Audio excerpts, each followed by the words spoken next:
শুভ সকাল বন্ধুরা, কেমন আছো তোমরা? আশা করছি তোমরা সকালে ভালো আছো, আমিও ভালো আছি। আরও একটি নতুন ব্লগ নিয়ে চলে এসেছি তোমাদের সামনে। আর সকালবেলা কাজকর্ম সেরে উপরে চলে এসেছি। প্রথমে এসে ভাতটা বসিয়ে দিলাম। আজকে ভাতটা আগে করব, তারপর সবজিগুলো করব। তো আগের দিন এনেছিলাম বাজার থেকে মাছের মাথা, মাছ মাংস কিছু কিনিনি, শুধু মাছের মাথা নিয়েছিলাম। ভেবেছিলাম বাঁধাকপি দিয়ে বানাবো, আর বর তো লাউ বা বাঁধাকপি দিয়ে মাছের মাথা খেতে ভালোবাসে, তো এটা ভেবেই নিয়েছিলাম। আজকে বর আবার দোকানেও যায়নি, ও সকালবেলা মাকে নিয়ে একটু গেছিলো, একটা কাজ ছিল দরকারি, সেটাই সারতে। তো এখনও আসেনি, তো এর মধ্যেই রান্নাটা আমি সারছি। কারণ হলো বর বলে গেছে রান্না টান্না করে রাখতে, আর বর এসে আমরা দুজনে খেয়ে দিয়ে তারপর আমরা বিকেলে বেরোবো।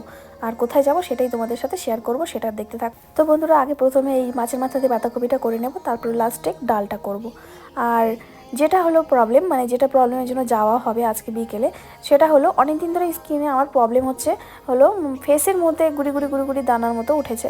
সেটা অনেক দিন ধরেই হচ্ছিল, তো ধুলোর কারণে অনেক সময় আমার বেড়ে যায়, আবার কমেও যায়। কিন্তু কিছুদিন ধরে একটু বেশি চোখের নিচটা মানে ভরে গেছে, বলতে গেলে অনেকটাই হয়েছে। তো বর বলছিল চলো আজকে ডক্টরের কাছে নিয়ে যাই, কারণ পরে আর যদি সময় না পাই। আজকে যেহেতু দোকান বন্ধ করেছি, তাই আজকে চলো একবারে ডাক্তারটা দেখিয়ে আসি। তারপর তো দুপুরে খাওয়া দাওয়া সেরে একবারে আর ঘুমোইনি, একদম রেডি হয়ে গেলাম। রেডি হয়ে বেরিয়ে পড়লাম। আর রাস্তাতে যখন যাচ্ছিলাম, বর হট করে বললো দেখো একটা জিনিস। আমি বললাম কি? গাড়িটার জন্য দেখতে পাচ্ছিল না, ফট করে দেখি একটা কি সুন্দর ঘোড়া যাচ্ছিল, তাই তোমাদের সাথেও শেয়ার করলাম। আর আমরা জানো তো যেখানে গেছি ডাক্তার দেখাতে, মানে জলপাইগুড়িতে গেছি, যে ডাক্তারকে দেখাতে গেছি শুনেছিলাম যে 4টা পর্যন্ত থাকে, তারপর গিয়ে দেখছি 10টা থেকে 2:30 পর্যন্ত থাকে। তা আবার সোম থেকে শনি, রবিবার বন্ধ।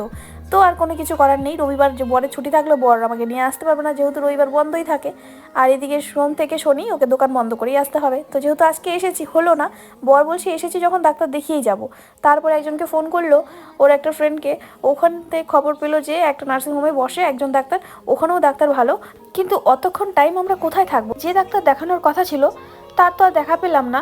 তো এখন যে ডাক্তার দেখাবো তিনি বসেন আবার 6টার দিকে, তো অতক্ষণ টাইম কোথায় থাকবো? তো বর বললো চলো রাজবাড়িতে গাড়ি পার্ক করার জায়গা আছে, ওখানে রেখে আমরা ওখানে বসে থেকে তারপরে ঘুরে ফিরে তারপর 6টার দিকে যাব। 6টার দিকে মানে ওখান থেকে কাছাকাছি নার্সিংহোমটা, যেই নার্সিংহোমে যাব।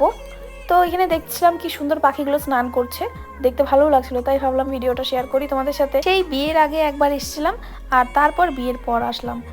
তো কিছু রিলসও বানিয়েছিলাম। আর এই দেখো পাখিগুলো সব সন্ধে হয়ে যাচ্ছে, সবাই সবার বাড়ির পথে চলে যাচ্ছে। আর কিন্তু আমরা এখন বাড়ি যেতে পারছি না, কারণ আমাদের এখনও অনেকটা টাইম এখানে থাকতে হবে, টাইম এখনও হয়নি। এদিকে সন্ধে হয়ে যাচ্ছিল। তারপরে ওদিকে বর বলছিল ওদিকে একটা দোকান আছে চলো, তো গিয়ে দেখছি ওখানে কিছুই পাওয়া যাবে না, শুধু বলছে যে ভাবছিলাম চা পাবো, কিন্তু চা পেলাম না। জায়গাটা খুবই শান্তির জায়গা একদম, মানে ঠাকুরের মন্দির যেখানে আছে সেখানে তো শান্তি লাগেই। আর হলো এমনিতেও মানে জায়গাটা খুবই শান্তশিষ্ট আর খুবই ভালো লাগছে। তো ওখানে গিয়ে একটুখানি দাঁড়িয়েছিলাম, তারপর ওখান থেকে নেমে একটু মোমো খেলাম। আর মন্দিরটা তোমাদের ভালো করে দেখাতে পারলাম না, কারণ অন্ধকার হয়ে গেছে, ভালো করে ভিডিওগুলো আসছিল না। তারপরে মোমো খেয়ে আমরা ওখান থেকে বেরিয়ে পড়লাম নার্সিংহোমের উদ্দেশ্যে। আর গিয়ে দেখছি ওখানে বলছে যে ডাক্তার আজকে আসতে পারে নাও আসতে পারে। এটা শুনেই তো আমার মাথা খারাপ হয়ে গেল। তারপরে বরকে বললাম তুমি আরেকবার জিজ্ঞেস করো আসবে কি আসবে না। তারপর নাম্বারটা নিয়ে ফোন করলো, বললো হ্যাঁ আসবে। ফাইনালি ডাক্তার দেখানো কমপ্লিট হয়ে গেল। তারপর ওখান থেকে বেরিয়ে বাড়ির পথে রওনা হয়েছি। এবার বর বলছে যে চলো একটু আমবাড়ি হাটে যাবো। আমি ভাবলাম হয়তো কিছু নেবে, তো গিয়ে দেখছি আমবাড়ি হাটেও কি খুঁজছে বলছে না। তারপর চলে গেলাম একদম সাউডাঙ্গি বাজার, ও বলছে সাউডাঙ্গি বাজার। তারপর গিয়ে ওখানেও পেলো না, গিয়ে পেলো লাস্ট ফিনিশিং আমার বোনের বাড়ির কাছাকাছি একটা বাজারে। তারপর তো ওখান থেকে মাংস এনে এই যে রান্না রাত্রে, আমার তো খাওয়ার শখই মিটে গেছে। আর বরের উপরে অনেক রাগারাগি করছিলাম যে এখন বাজে 10:30, আর এখন কি এই ঠান্ডাতে ইচ্ছা করছে ওপরে গিয়ে রান্না করতে। তারপর তো যাই হোক ফাইনালি রান্নাটা করলাম, ওই একটু হেল্প করে দিয়েছিল। তারপর ফাইনালি ডিনার কমপ্লিট করে আজকের মতো ভিডিওটা এখানেই শেষ করলাম। তো ভিডিওটা ভালো লাগলে লাইক কমেন্ট শেয়ার করো।